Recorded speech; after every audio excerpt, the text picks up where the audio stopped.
So hello everyone, how are you all. I hope आप लोग सब अच्छे होंगे एंड आप लोग अपने यूपीटेट की प्रिपरेशन भी अच्छे से कर रहे होंगे। आपकी यूपीटेट की प्रिपरेशन काफ़ी अच्छी चल रही होगी और मेरी तरह आप लोग 15 दिन वाले नहीं होंगे। कुछ लोग होंगे क्योंकि अदर एग्ज़ाम्स के चलते बिल्कुल हो सकता है कि आप लोगों ने भी 15 से 16 दिन अपनी तैयारी यूपीटेट की करी हो। And most important, as you all know that I am preparing for UPTET exam and I am pursuing DLED from DIET college. तो इसमें क्या होता है कि आपको बताइए गवर्नमेंट कॉलेज में डेली जाना पड़ता है। हालांकि मैं अभी कुछ दिन से नहीं गई हूँ अपने एग्ज़ाम्स की वजह से ही, लेकिन ऐसा होता है कि वहाँ जाना ही पड़ता है। तो बाकी इसमें मैं पूरा इन डिटेल आपको बाद में बता दूंगी कि गवर्नमेंट कॉलेज का क्या सीन होता है क्या नहीं होता है। पहले हम बात करते हैं अपने यूपीटेट एग्ज़ाम के लिए। तो यूपीटेट का मैंने आज एक मॉक टेस्ट लगाया है एंड CDP की जो मैराथन है, मतलब मैं आपको बताना चाहती हूँ क्योंकि CDP जो पहली बार एग्ज़ाम देने जा रहे होंगे या जो दूसरी बार भी देने जा रहे होंगे जिन्हें काफ़ी टाइम हो गया है, तो उन्हें पता नहीं होगा मतलब CDP का कि CDP जो है थोड़ा एक ऐसा है जिसको समझने में थोड़ा टाइम लगता है। कोई किसी को CDP जल्दी समझ आ जाती है, किसी को समझने में टाइम लगता है। तो CDP की आप मैराथन करके चले जाना, आपकी वहीं से क्लियर हो जाएगी आपकी CDP। और मैं अपना बताऊं तो मैंने सचिन सर से CDP पढ़ी है, सचिन सर की मैराथन क्लासेस देखी हैं मैंने। और मैराथन क्लासेस से अलग भी सर ने इंपॉर्टेंट क्वेश्चंस की क्लास कराई है 1.5 घंटे की, और 1-2 क्वेश्चन मतलब 1-2 क्लास और कराई है। तो मैंने CDP के लिए वहाँ से प्रिपेयर किया है एंड ये मेरी मैराथन चल रही है मैथ्स की। और आज मैंने एक मॉक टेस्ट दिया था जो कि EVS मतलब पेपर 1 का मॉक टेस्ट था। वो उसका स्कोर भी मैं यहाँ पर शेयर करूँगी। सबसे पहले बात कर लेते हैं कि एडमिट कार्ड के साथ आपको क्या क्या लेकर जाना है। तो देखो, अगर आपके 2 एग्ज़ाम है, मतलब पेपर 1 भी है और पेपर 2 भी है जो 3 जुलाई को है और 2 को कल से आपका एग्ज़ाम है। तो कल वाले एग्ज़ाम्स के लिए, आने वाले एग्ज़ाम्स के लिए ऑल द बेस्ट आप लोगों को। 2, 3, 4 सभी को ऑल द बेस्ट। एंड आप लोगों को क्या लेकर जाना, जिसका एक पेपर है वो अपना एक एडमिट कार्ड निकलवाना। जैसे एडमिट कार्ड में 5 पेज आए हैं तो 5 के 5 मत निकलवा लेना, वो आपके वहाँ पे डस्टबिन में ही फेंके जाते हैं। एक पेज निकलवाना जिस पे आपकी डिटेल्स दी हुई हैं, जो शुरू वाला पेज है वो आपको निकलवाना है। और जिसके 2 एग्ज़ाम है वो अपने 2 निकलवाना। और अपनी आइडेंटिटी कार्ड जैसे आधार कार्ड वगैरह ये सब है, तो एक तो ओरिजिनल लेके जाना आधार कार्ड अपना, और एक उसकी फ़ोटोकॉपी करवा के ज़रूर लेके जाना। और 2 फ़ोटोकॉपी करवा लेना, क्या पता दूसरे पेपर में भी जब एंट्री करो आप तो वहाँ पे भी मांग लें, तो वहाँ पे आप 2 फ़ोटोकॉपी करवा लेना। और 3 फ़ोटो अपने साथ लेकर जाना, जो फ़ोटो आपने अपने एग्ज़ामिनेशन फॉर्म में लगाया था या फिर जो आपके एडमिट कार्ड पे शो हो रहा है वही फ़ोटो आप अपना 3 फ़ोटो लेकर जाना। एक हो गया आपका आधार कार्ड, 2 उसकी कॉपी एंड आपके जो एडमिट कार्ड हैं वो एडमिट कार्ड की कॉपी मतलब, ठीक है। और अपना ब्लैक पेन उन्होंने दिया हुआ है कि ब्लैक पेन लेकर जाना है, और मोटी निब वाला पेन लेकर जाना, क्योंकि मोटी निब वाला जो पेन होता है वो गोले भरने में ईजी होता है। तो गोले उससे जल्दी से भरे जाते हैं मोटी निब वाले पेन से। पतली निब वाला जो पेन होता है उसमें टाइम लगता है। तो ये आपको बताना था। एंड ड्रेस कोड वगैरह का आप लोगों को पता ही होगा, तो बस इन चीज़ों का आप लोगों को ध्यान रखना है। And time management most important चीज़ होती है, टाइम मैनेजमेंट। तो सबसे पहले आप मैथ्स में मत उलझना।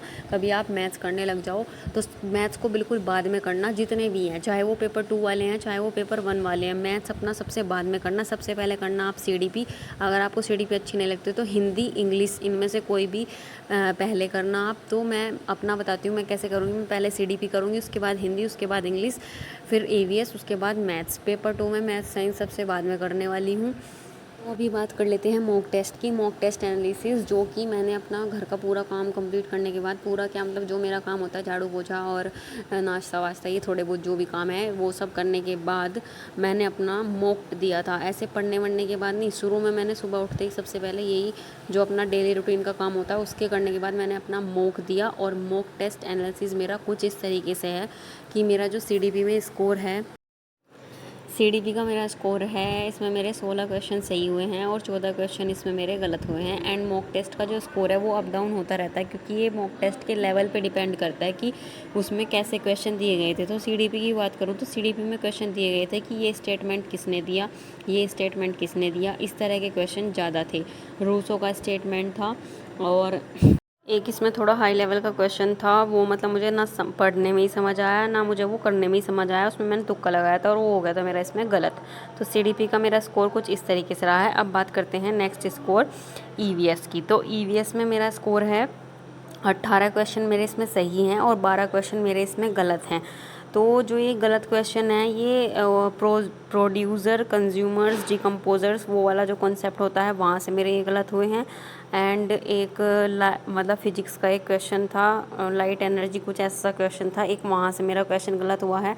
तो एनवायरनमेंट स्टडी मतलब इतना मुझे याद है, 12 क्वेश्चन में ज़रूरी नहीं कि ये 2 ही क्वेश्चन कर लेते हैं। तो मैथ्स में मेरे 20 क्वेश्चन सही हुए थे और 10 क्वेश्चन गलत हुए थे। इसका जो 10 क्वेश्चन गलत हुए थे वो परसेंटेज का क्वेश्चन था, प्रॉफिट एंड लॉस का क्वेश्चन था, कंपाउंड इंटरेस्ट का क्वेश्चन था। जैसे कि आपको बताइए कि मेरी मैथ्स की मैराथन आज तक भी चल रही है, लेकिन आज रात में मेरी मैथ्स की मैराथन कंप्लीट हो जाएगी तो शायद मेरा स्कोर अप हो जाए, क्योंकि जब मेरे कुछ कॉन्सेप्ट रह जाते हैं तो ओबियसली इसमें भी मेरे वे कॉन्सेप्ट गलत ही होने हैं। तो इस तरीके से मेरे वे क्वेश्चन गलत हुए थे मैथ्स के। एंड मैथ्स के बाद बात करते हैं दूसरे स्कोर की। तो मैथ्स के बाद आता है इंग्लिश और हिंदी ने बचा लिया मुझे यहाँ पे, क्योंकि इंग्लिश और हिंदी ही मेरा अप स्कोर गया है, एकदम से बढ़िया स्कोर था। क्योंकि इंग्लिश में मेरा कुछ भी गलत होता है तो वो वहाँ से होता है ईडियम एंड फ्रेजेस वगैरह से।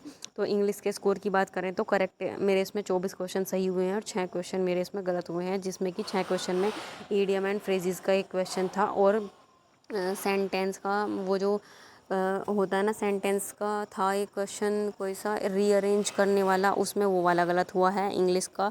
तो इनमें मेरे इस तरह के से क्वेश्चन गलत हुए हैं। एक क्वेश्चन इसमें मेरा पैसेज का भी गलत हुआ था इंग्लिश में। अब बात करते हैं हिंदी के स्कोर की। तो हिंदी का स्कोर भी मेरा ठीक ही रहा है, इतना बुरा स्कोर नहीं है। तो हिंदी में मेरे 25 क्वेश्चन मेरे इसमें सही हुए हैं हिंदी में, और इनकरेक्ट है मेरे 5 क्वेश्चन।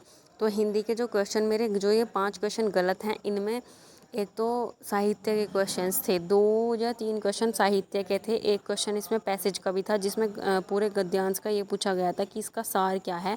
तो मतलब मिले जुले से वो मुझे वो लगे, तो इसलिए मैं उनमें कंफ्यूज हो गई, इसलिए मैंने उस पर लगा दिया तुक्का। तो भाई वो मेरा सही नहीं गया वो तुक्का, क्योंकि तुक्का मेरा बहुत कम सही जाता है। तो इस तरीके से मेरा हिंदी का स्कोर रहा है। तो ओवरऑल मेरा जो स्कोर रहा है इसका, तो मेरा ओवरऑल स्कोर 150 में से 103 का रहा है। और भाई इतना अच्छा स्कोर मतलब 15 दिन में और क्या ही लोगे, इतना स्कोर ठीक है। और हिंदी तो मेरी कुछ ऐसी है कि हिंदी मेरी जो मेरे कंपटीशन के एग्ज़ाम्स हैं उनमें भी मैं पढ़ती ही आ रही हूँ हिंदी को। तो इस तरीके से मेरा जो 150 में से 103 का स्कोर है। एंड परसेंटाइल और एक्यूरेसी वगैरह मैं देखती नहीं हूँ इसमें, मेरा सिर्फ इसमें स्कोर से मतलब होता है कि मेरे 150 में से कितने क्वेश्चन सही हो रहे हैं।